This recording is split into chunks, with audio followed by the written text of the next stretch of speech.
మా latest videos కోసం మా ఈ తెలుగు న్యూస్ ఛానల్ సబ్స్క్రైబ్ చేసి గంట సింబల్ యాక్టివేట్ చేసుకోండి. రేపే ఆషాఢ శుక్రవారం. బీరువా కింద దీనిని పెట్టండి చాలు, స్వయంగా లక్ష్మీదేవి కోట్ల కట్టలను మీ ఇంటికి పంపుతుంది. బీరువా మొత్తం నోట్ల కట్లతో నిండిపోతుంది. బీరువాలో ఎంత ధనం తీసినా ఇంకా ధనం వస్తూనే ఉంటుంది. మీకు ఉండే ధన సమస్యలన్నీ కూడా పోతాయి. విపరీత ధనలాభం కలుగుతుంది. రాజయోగం పడుతుంది. వద్దన్నా కోట్లు వస్తాయి. శుక్రవారం అంటే లక్ష్మీదేవికి ఎంతో ఇష్టమైన రోజు. బీరువా అనేది లక్ష్మీదేవి స్థానం, ధనం దాచే ప్లేస్. కాబట్టి శుక్రవారం బీరువా కింద దీనిని పెట్టండి. అలా పెట్టడం వలన లక్ష్మీదేవి అనుగ్రహంతో మీ సుడి తిరిగిపోతుంది.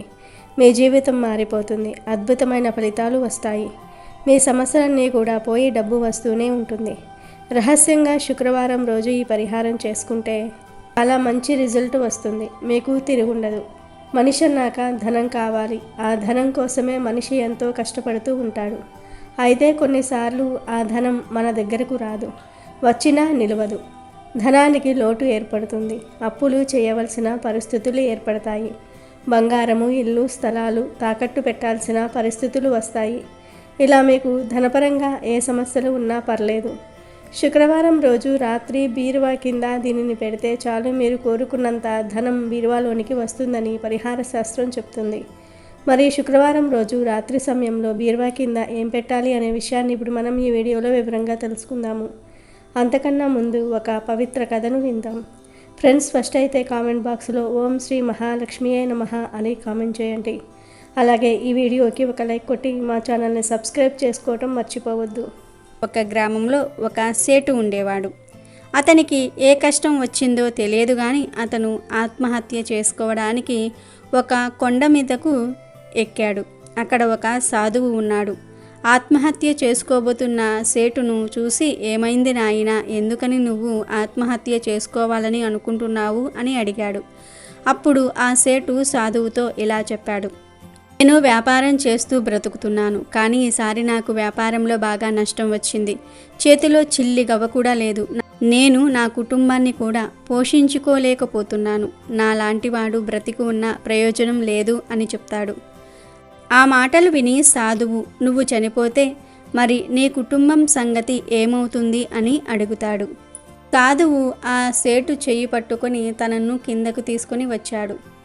సాధువు అంటున్నాడు, చూడు, నీకు ఈసారి వ్యాపారంలో నష్టం వచ్చింది, కానీ తరువాత మళ్ళీ లాభాలు వచ్చే అవకాశం కూడా ఉంది.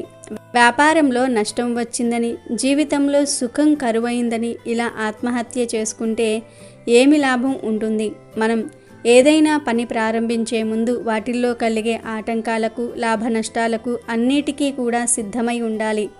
సరే, నువ్వు బాధపడకు. నేను నా తపోశక్తితో లక్ష్మీదేవిని ప్రసన్నం చేస్తాను. లక్ష్మీదేవి ఇక్కడకు రాగానే నువ్వు నీకు కావాల్సింది అడుగు అంటాడు. అప్పుడు ఆ సేటు సాధువు చెప్పిన మాటలను సరిగ్గా వినడు. సాధువు లక్ష్మీదేవికి పూజ చేసి ఆమె అక్కడకు వచ్చేలాగా చేస్తాడు. ఒంటి నిండా నగలతో, చేతిలో బంగారపు బిందెను పట్టుకొని ఒక స్త్రీ నిలబడింది. ఆమె లక్ష్మీదేవి. లక్ష్మీదేవిని చూసి సేటు ఆశ్చర్యపోయాడు. ఆమె వేసుకున్న నగలు చూస్తూ ఉన్నాడు. ఇంతలో ఆ సేటు దృష్టి లక్ష్మీదేవి పాదాలపై పడింది. లక్ష్మీదేవి పాదాలు బురదగా ఉన్నాయి. అప్పుడు ఆ సేటు, తల్లి, నీ పాదాలు ఎందుకని ఇలా బురదగా ఉన్నాయి అని అడిగాడు. సేటు లక్ష్మీదేవిని చూసేసరికి అతను తన కష్టాలను మర్చిపోయాడు. తనకు ఏమి కావాలో కూడా ఆలోచించలేదు. ఎందుకంటే సేటు సాధువు చెప్పిన మాటలను నమ్మలేదు. కానీ ఒక్కసారిగా లక్ష్మీదేవి తన ముందు ప్రసన్నమయ్యేసరికి సేటు అన్నీ మర్చిపోతాడు. లక్ష్మీదేవిని తనివి తీరా చూస్తాడు.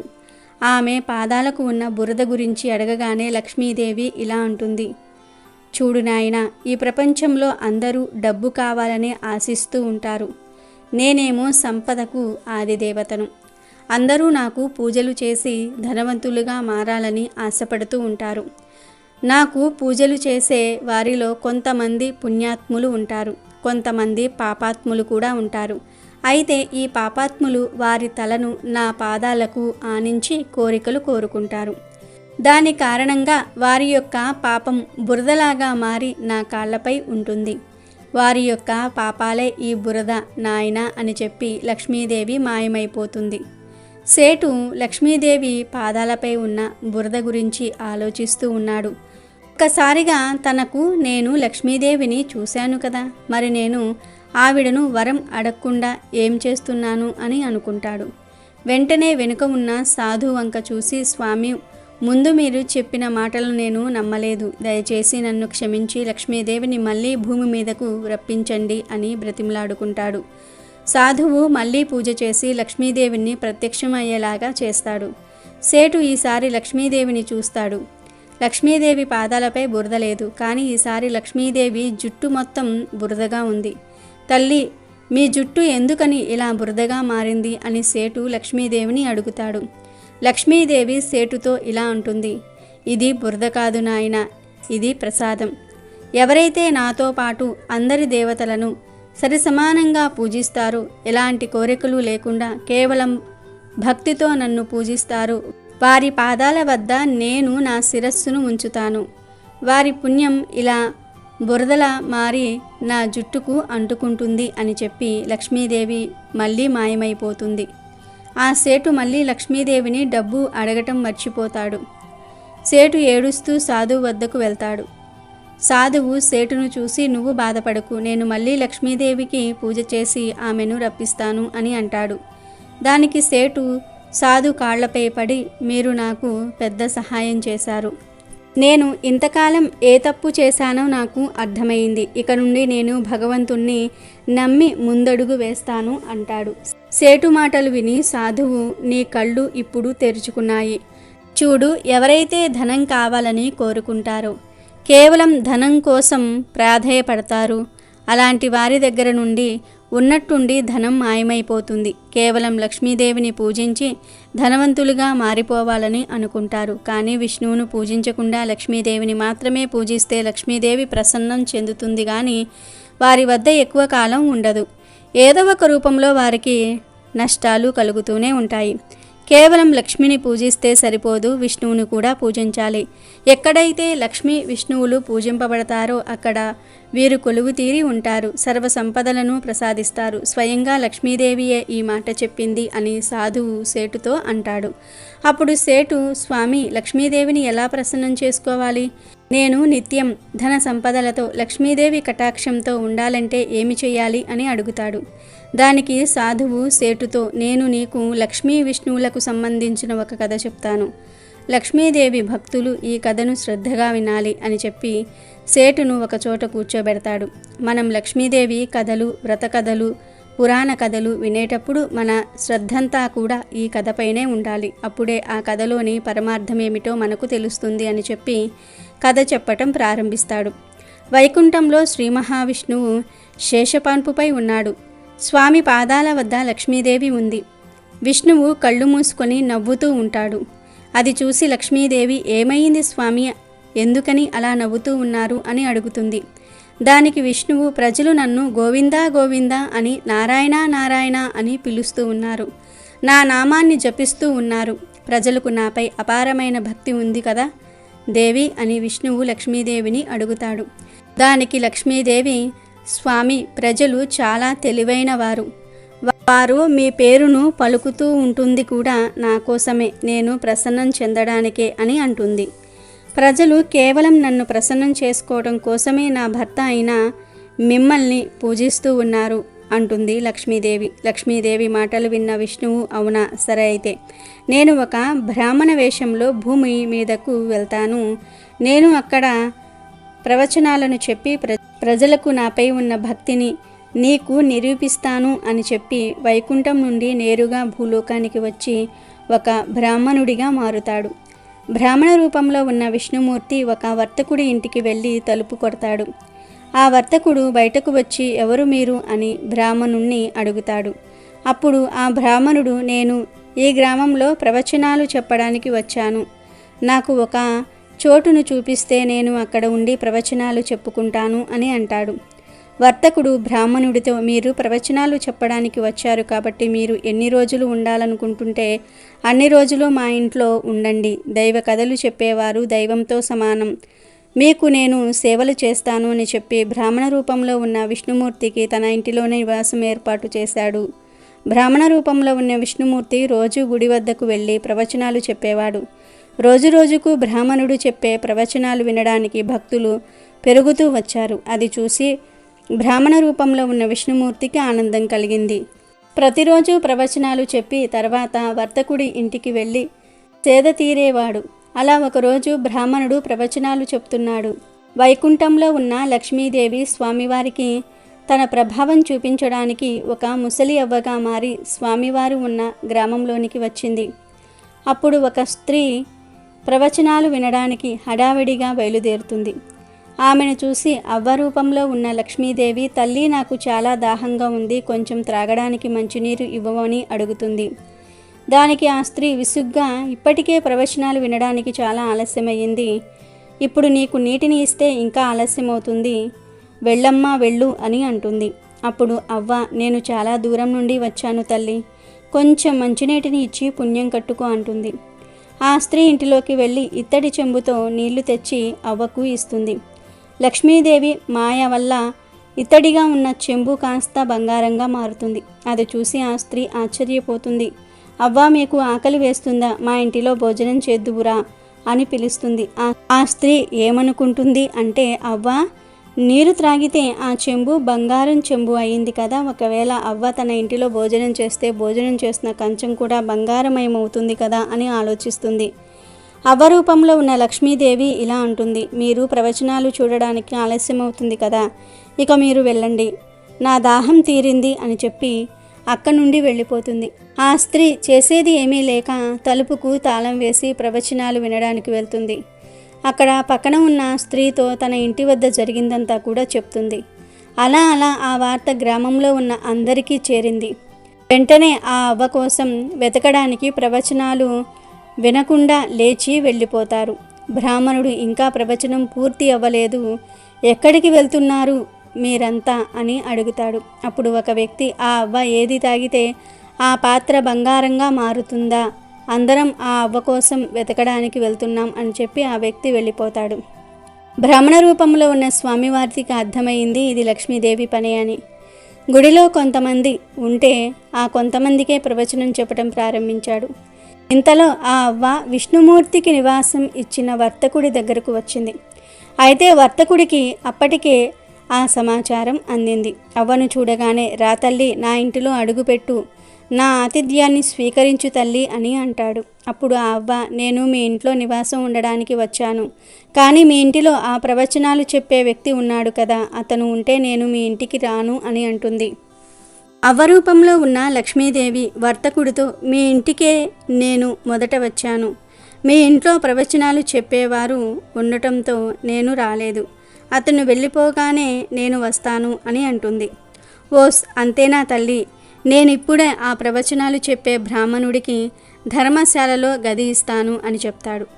ఆ రోజున ప్రవచనాలు అయిన తర్వాత లక్ష్మీపతి అయిన విష్ణువు తన ఇంటికి వచ్చిన వెంటనే వర్తకుడు ఇలా అంటాడు, అయ్యా, మీరు పెట్టే బేడ సర్దుకోండి, ఇప్పటి నుండి మీరు ధర్మశాలలో ఉండండి, అక్కడ మీరు ఉండడానికి ఏర్పాట్లు పూర్తయ్యాయి అని అంటాడు. అప్పుడు బ్రాహ్మణ రూపంలో ఉన్న విష్ణుమూర్తి వర్తకుడితో, ప్రవచనాలు పూర్తి అయ్యేందుకు ఇంకా 2-3 రోజులు మిగిలి ఉన్నాయి, అప్పటి వరకు ఇక్కడనే ఉంటాను అని అంటాడు. లేదు, మీరు త్వరగా వెళ్ళండి, నేను వినను, మరొక అతిథికి వసతి కల్పించాలి అని అంటాడు. అలో అవరూపంలో ఉన్న లక్ష్మీదేవి వచ్చి వర్తకుణ్ణి, మీరు కొంచెం బయటకు వెళ్ళండి, నేను వారితో మాట్లాడతాను అని అంటుంది. వర్తకుడు బయటకు వెళ్ళిన తర్వాత లక్ష్మీదేవి విష్ణుమూర్తితో, ప్రభువు, మీరు ఇప్పుడు ఒప్పుకుంటారా? మీ భక్తులు మీకోసం కాదు, నా కోసం మీ నామం జపిస్తున్నారని అని నవ్వుతూ అంటుంది. దానికి భగవంతుడు విష్ణుమూర్తి ఇలా అన్నాడు, అవును, ఇదంతా నీ ప్రభావం, కానీ నీవు కూడా ఈ విషయాన్ని అంగీకరించాలి. నీవు నా కోసం వైకుంఠం విడిచి వచ్చావు, ఎక్కడైతే నా కథలు చెప్తారో, భజనలు చేస్తారో ఖచ్చితంగా అక్కడే నీవు ఉంటావు అని అంటాడు నవ్వుతూ. ఇక ఆ తర్వాత విష్ణుమూర్తి వైకుంఠానికి అక్కడి నుండి వీడ్కోలు పలికాడు. విష్ణుమూర్తి బయలుదేరిన తర్వాత మరుసటి రోజు వర్తకుడు ఇంటి వద్ద గ్రామస్తులంతా గుంపుగా చేరుతారు. ప్రతి ఒక్కరి ఇంట్లోకి ఈ తల్లి రావాలని అందరూ కోరుకుంటారు. కానీ లక్ష్మీదేవి వర్తకుడు మరియు ఇతర గ్రామస్తులందరితో ఇప్పుడు నేను కూడా వెళ్తున్నాను అని అనటంతో అందరూ ఆశ్చర్యపోతారు. అందరూ ఒకేసారి అమ్మా ఎందుకు అలా చేస్తున్నారు, మేము ఏమైనా తప్పు చేశామా అని అడుగుతారు. దానికి లక్ష్మీదేవి, విష్ణుమూర్తి ఎక్కడ ఉంటే అక్కడే నా నివాసం, మీరు నారాయణ్ణి పంపించారు, అందుకే నేను కూడా ఆయన దగ్గరకు పోతున్నాను అని వైకుంఠం చేరుకుంటుంది. ఈ కథ చెప్పి సాధువు సేటుతో ఇలా అంటున్నాడు, నువ్వు లక్ష్మీదేవిని ప్రసన్నం చేసుకోవాలని అనుకుంటే ముందుగా విష్ణువును పూజించు. మీ ఇంటిలో లక్ష్మీ నారాయణులను చిత్రపటాన్ని పెట్టి భక్తి శ్రద్ధలతో పూజించు. కేవలం కోరికలపైనే దృష్టి పెట్టకండి. లక్ష్మీనారాయణులపై దృష్టి పెట్టి వారి నామాన్ని జపిస్తూ నిత్యం పూజలు చెయ్యి. లక్ష్మీ నారాయణులను పూజిస్తే మీ జీవితం మారిపోతుంది. స్వయంగా నారాయణుడే లక్ష్మీదేవిని నీ వద్దకు పంపిస్తాడు అని చెప్తాడు. సాధువు మాటలు విని సేటు ఆనందంగా అక్కడి నుండి ఇంటికి వెళ్ళి సాధువు చెప్పినట్లుగా లక్ష్మీనారాయణుల చిత్రపటానికి పూజలు చేసి తొందరలో ధనవంతుడిగా మారిపోతాడు. మనం ఎప్పుడూ లక్ష్మీదేవిని పూజించినా నారాయణుడితో సహా కలిపి పూజించాలి. అలా అయితేనే సంపదల దేవత అయిన లక్ష్మీదేవి కటాక్షం మనకు లభిస్తుంది.